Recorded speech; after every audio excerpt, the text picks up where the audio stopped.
Ganito na rin ba kaluwag yung rubber damper nyo mga idol? Ayan, sobrang luwag na. Ganito lang yung solusyon niyan mga idol. Ayan, kumuha lang kayo ng hose mga idol. Ayan, tanggalin nyo lang yung pinaka-rubber. Tsaka magsukat lang kayo mga idol ng sakto lang dyan sa hub niya. Ayan. 4 na piraso lang yung puputulin nyo dyan. Ayan. Katapos, hatiin nyo sa gitna. Ayan.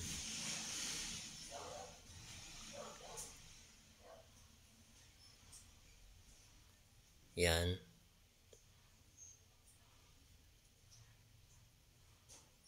Sa mga wala pang pambili dyan ng rubber damper, lalo sa mga malalayo sa shop, pwede nyo itong gayahin.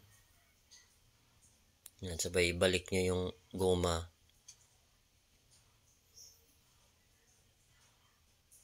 Yan. Sigurado wala nang uga yan mga idol. Yan, ibalik nyo lang. Diba wala nang uga?